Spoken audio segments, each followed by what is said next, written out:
To make this bracelet you need 3 cords. 2 short cords which need to be long enough to wrap around the wrist 2 to 3 times, and 1 long cord that needs to measure approximately 1 foot of cord for every inch of bracelet required. And in place of beads, I'm going to be using these metal nuts that are usually used in DIY projects, but they make a great alternative to traditional beads for less girly versions of macrame bracelets.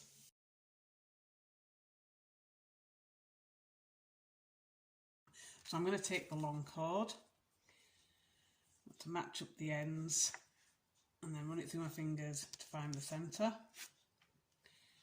And I'm going to attach this to the short cords with a square knot. So I want to keep the centre pinched against the short cords when I do the first part of the knot, just so it doesn't move. I want to take the cord on the left over the top of the cords that are going to be in the centre, and then take the cord on the right over the top here, and then underneath where these cords cross, and then push up and through this gap here, and then tighten, keeping my finger pinched there, just so that the cord at either side is the equal amount of cord. And once you've done that, you can let it go because it's held in place by the first part of the knot, and you can complete the knot by taking the cord on the left underneath the holding cords, taking this cord on the right underneath that one, and then over here, and then pulling through. Once you've got your first square knot and you've got your cord attached, you can push it up into place to the top of your board. So I'm going to do the first third of my bracelet with square knots because you don't want bolts underneath, especially if they're quite big, because you're going to be resting your wrist sometimes and they will dig in. So I'm going to do the bolts part in the centre. So I'm just going to do square knots until I'm approximately a third of the way through the bracelet. Obviously, at what point this is for you depends on the size of the bracelet that you're going to be making. So it's a good idea to measure it out as you go along, just to make sure it's the right size for what you want.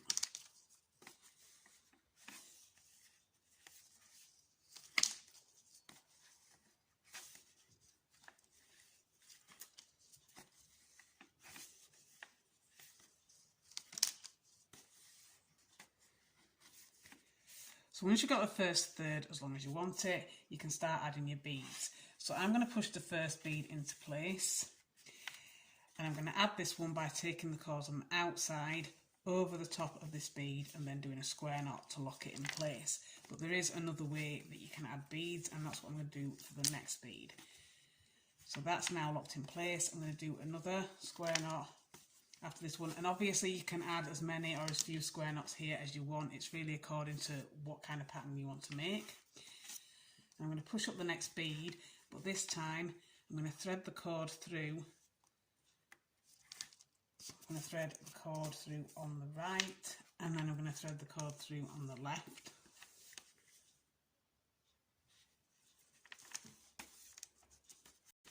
And then push the bead up into place. And again, do a square knot to lock it in place.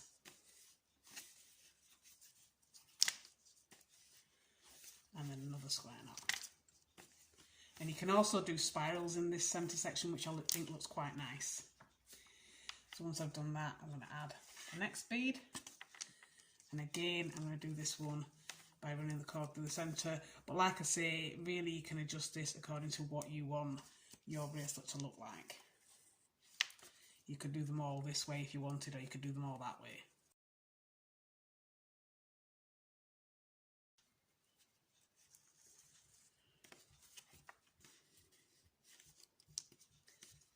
And so for this section, you basically just want to add your beads at the intervals that you want according to your preference until you've done the second third of your bracelet.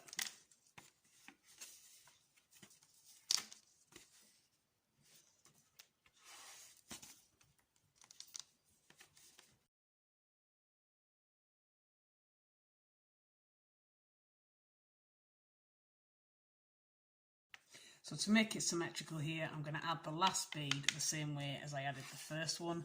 So I'm going to put the bead up in place, and then I'm just going to go over the top of the bead with these cords rather than through it like I have been doing in the centre. And then I'm going to do my square knots. And now I want to complete the last third of the bracelet, and I'm going to do the same amount of square knots at this side as I did at this side, just to make it fully symmetrical. So however many knots you did there, do the same amount here. once you've got the bracelet as long as you want it to be, you can trim and seal the side cords, keeping these ones for the moment.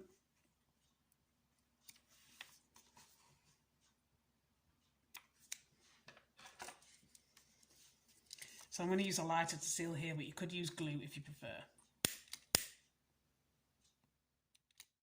And when you're finished, you should end up with something that looks like this.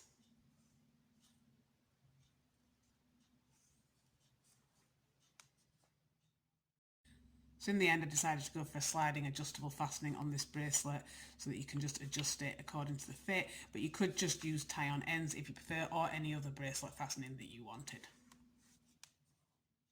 And that is your completed bracelet.